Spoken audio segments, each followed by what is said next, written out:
this exercise I have given, simulation amount and simulation BEP. So we are starting with the amount. This exercise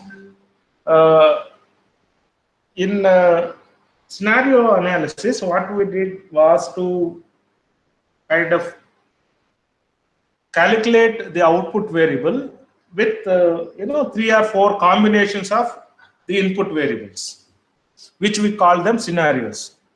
See, the scenarios were made by prior knowledge of the underlying variables. Instead of that, I want to do the same thing in a randomized manner. So, for example, I am, let us say, selling some goods. It has got a price. Here I got 3 situations of price, and I got 3 situations of quantity. And as such, there could be 6 or 9 combinations that I can have: price as 10, quantity as 100, quantity as 225, quantity as 400. This is 3 scenarios. Price as 20, quantity as 100, quantity as 225, quantity as 400.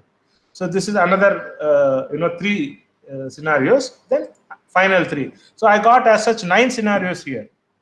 So under these 9 scenarios, I can calculate what will be the amount that I would be getting. So that is one thing. Then I can actually randomly pick up any of these values, and also randomly pick up any of these values and see what will be the amount. And let us say I repeat this process for let's say some 200, 300, 400 or 1000 times. Then I'm actually simulating the combinations, and each time I'll calculate the amount by having randomly selected the P and Q, and finally I will come out with an average of all the outcomes and a standard deviation of the outcome. That will be called a simulation. This is called Monte Carlo simulation. Let us just let me do it for you.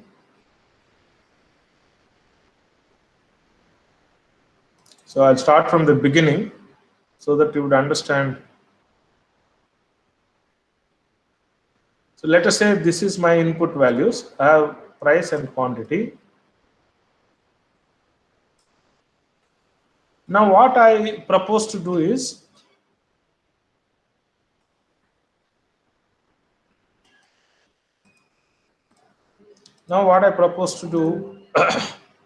I'll select the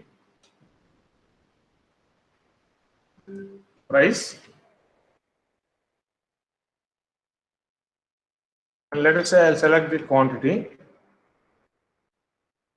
Then I want to calculate the amount.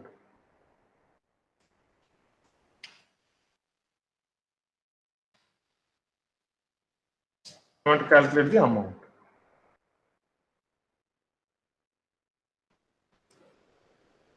So now, how many ways I can select the price? There are 3 ways, either 10 or 20 or 30. And then I can select some quantity, 225. Then I want to know the amount. I'm just taking a simple example. Only thing is there could be some complex formulas. If you are dealing with more variables, we'll get into that in the next class. Right. Now, this selection, I want to make it random. That is the first point. And second point, I want to do it not just a couple of times. I want to do it several times. Let's say 1, 2, 3. I want to do this, let us say, for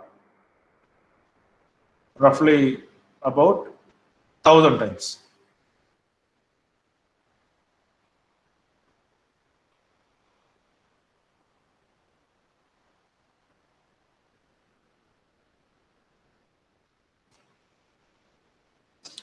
So now I'll just group this whole thing so that we need not go there. So,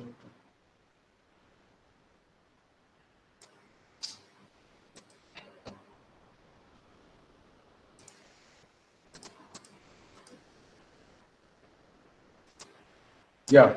So this data is hidden here. Actually, this is 1000 runs. right? Now, each time I want to generate a random number for price, and I want to generate a random number for quantity. Now, how many ways it is there? There are three ways. Let us say 1, 2, and 3.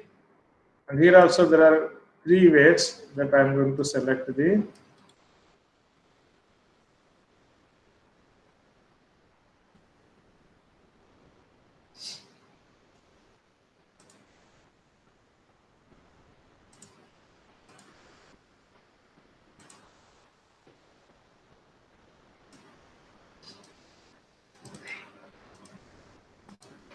one, two, three.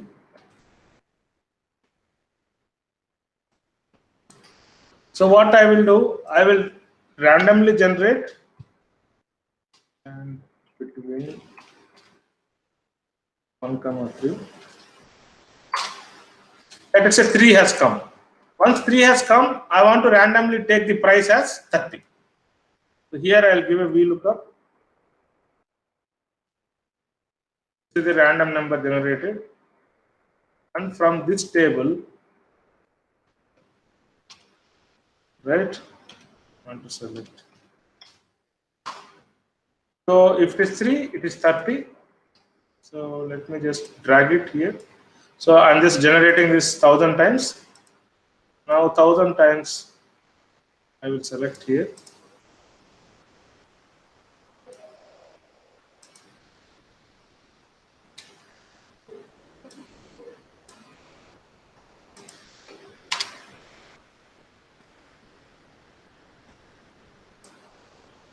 You see, depending on what is the random number, these things are changing.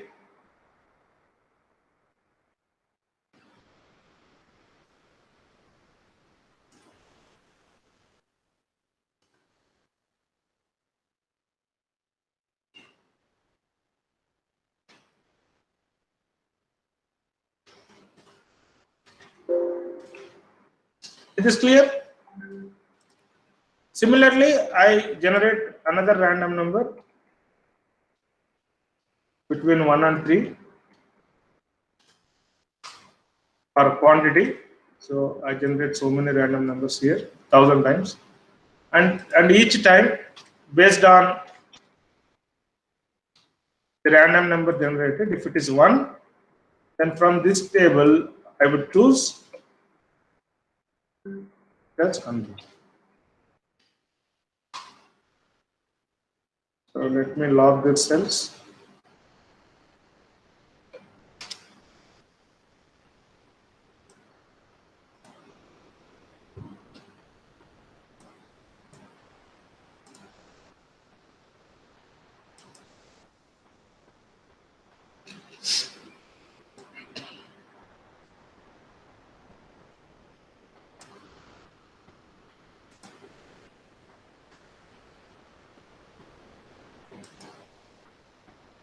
So here 1000 times.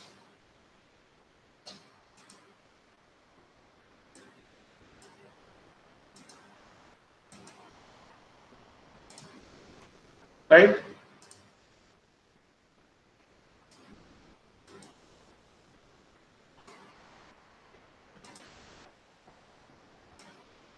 Now the amount. So now I have got 1000 amounts. Now I'll calculate the average.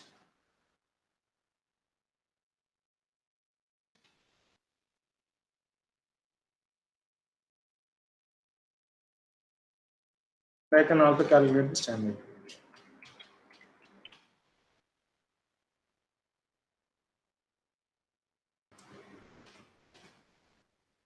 Now I know on an average I'll have 4796 with a standard deviation of 3234. Standard deviation seems to be really very high, but okay, that's how the process is. Okay. This is called simulation. So instead of just having 4 or 5 scenarios, now we have multiple scenarios. From that, we have deduced that on an average, out of 1,000 such trials, see the trials have from 12,000 to 4,500 to 2,000, the lowest and highest. Now I have some descriptive statistics that on an average I'll end up with an amount of 4796 with a standard deviation of 3234. Is this clear? Yes, sir. All of you, it is clear now? Yes, sir, but what should we do with this probability, sir? Yeah, so that is the point that I wanted to ask you. Once you said you're all clear. Now tell me, there is a probability distribution given to us that 20 is very, very likely to occur as my price compared to 10 and 30. So now, while selecting something randomly from among these three prices, I should ensure approximately 20 is selected 50 times out of 100 times, and approximately 30 is selected 30 times out of 100 times, and 20 is selected 10 times out of 100 times. 10 is selected 20 times out of 100 times. But by going for a random number generation between 1, 2, and 3, so we are basically making the probability 33%. We have made 10, 20, 30 probability as 33% because getting 1 or 2 or 3 out of 1, 2, 3 has got 33% chance. So now in this model, I'll have to bring in these probabilities. That will be the task. The model remains same. Still, we would be generating a random number. Still, we'll have to choose based on the random number the price, and based on the random number the quantity. That logic still holds good. But here, what I did, I have selected the random numbers, generated the random numbers, and selected the price in such a way. Both 10, 20, 30 has got the same chance of being selected. Instead, I should respect these probabilities. Now, how do I do this? Just think of it.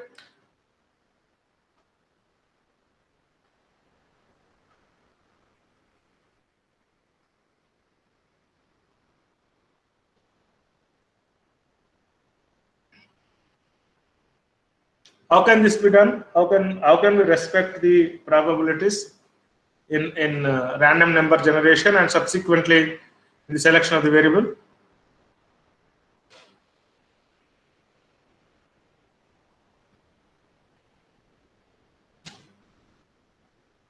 Any ideas?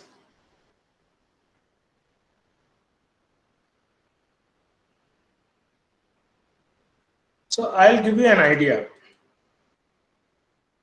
Instead of generating random numbers from 1 to 3, I will generate random numbers from 1 to 100. That means because the total probability is 100%, so I will generate random numbers from 1 to 100. And I will distribute these random numbers respecting these probabilities. If the random number happened to be between 1 and 100, 1 and 20, then I would select 10.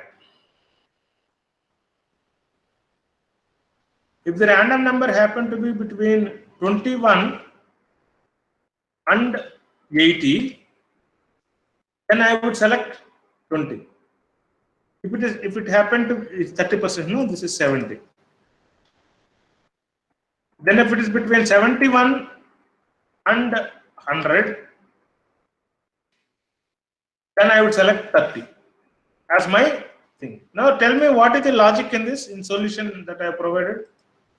It's not me, but it's provided by Monte Carlo. Now, what is the logic in this solution? Tell me.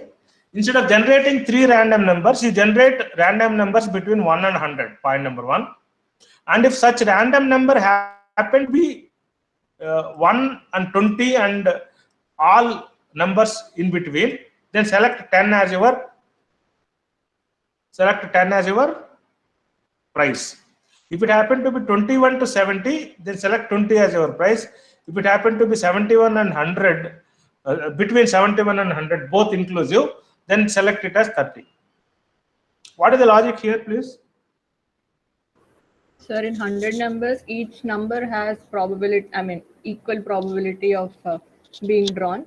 So 1 to 20 is the probability of getting 20 numbers, which is nothing but 20%, 20 by 100. Excellent. That's the logic. So what is the probability that I get a number between 1 and 20 out of 100 numbers? Any number between 1 and 20, there is 20% probability. So probability of getting any number between 21 and 70, there is 50% probability. Any number between 71 and 100, there is 30% probability. This is simple as this. This is what was the solution provided by Monte Carlo. Now I'll have to take that into my Excel. The first change that I am making is the random number per price is not between 1 and 3, it is between 1 and 100. So yes, now I have developed this. So if for the first run, if it is 41, what should be my price? It should be 20, because the 41 is between 21 and 70, right? Yes. It should be 40. For the second one, which is 34, again it is 50. Again it is 50. 54, it is 50. So for the fifth trial, which is 20, it has to be 10. For the 25, then it is again 50. Now you see there are more chances of 20 being selected than 10 and 30. So now I'll have to change my VLOOKUP formula. Remember here, what is the lookup value? Lookup value will continue to be B2. That means it has to look for 41. And in the table array, I'll take this table from here. Please see here, from here to here. 20, 70, 100. And then column index number continues to be 2. But here, instead of exact lookup, I'll give range lookup.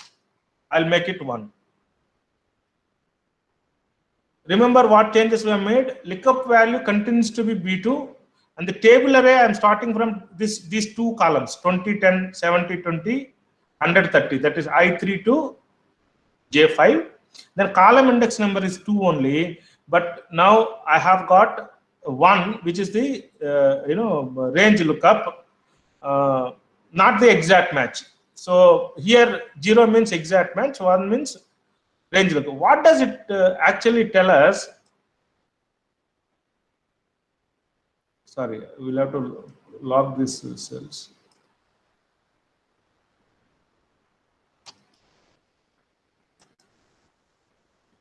So B2 19 2, 1.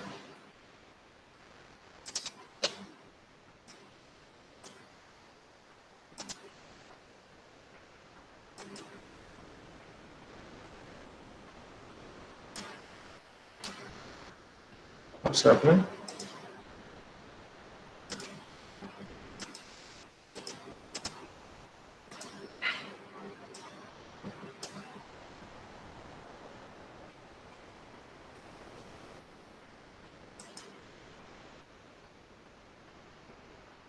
Three.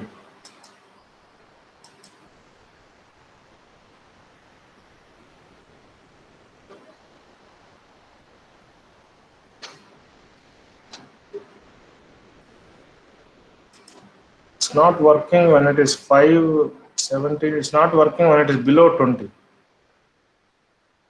Sir, can we apply filter and update it, sir? Which filter? Just apply filter, sir, and so check those. No. The formula is not working if it is below 20. See, in all the cells where it is below 20, it is not working.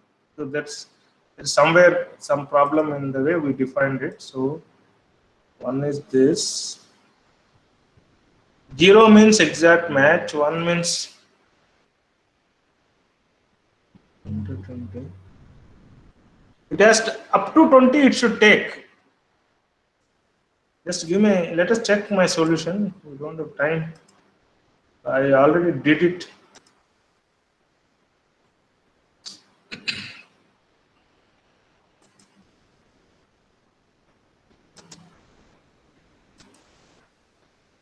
Okay. Okay. Okay. Yeah. So one thing that we did is we went with this 120. Yeah. So this is the change actually. Now we apply this on not on this range, on this range. Maybe you can explore why we are doing it so. So then what I should do in the formula, I have to make two changes. One is instead of I'll have to start the table with H. Then the column index number, I should make it 3 instead of 2. Because now the value that I want is in the third column. Now I think it will work.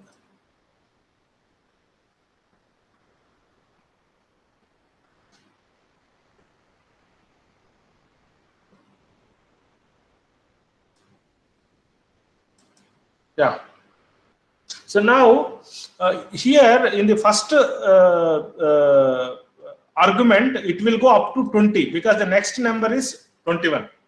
Here it will go up to 70 because next number is 71. So please remember this. Maybe we can discuss this later also, or you can also explore the underlying logic of this. Is one of the rare cases where we use 1 instead of 0 in VLOOKUP formula. So let me apply the same to this.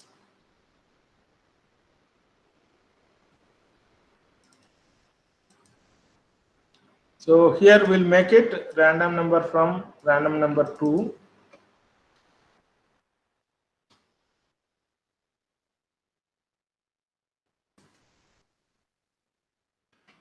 So here it is 40%, so we'll make it 1 to 40.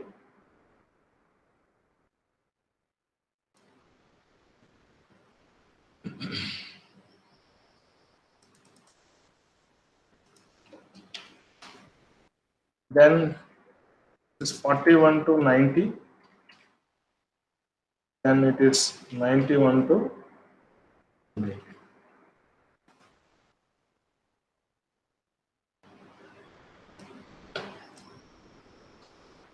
So here we look up C2. Now the table is from M3 to O5. Then column index number is 3. And of course, 1. 1 for approximate match, range, not exact match. Pick 1, it should be working perfectly. When the random number happen to be, 2, it is picking up 100.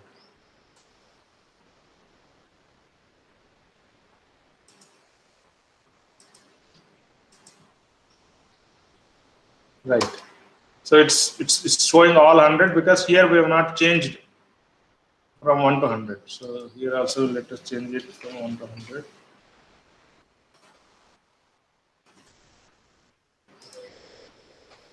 Now it's clear.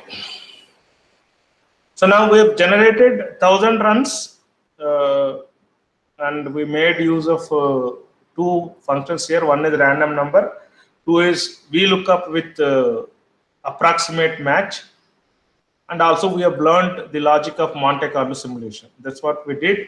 So here you have got the, any questions here as of now immediately?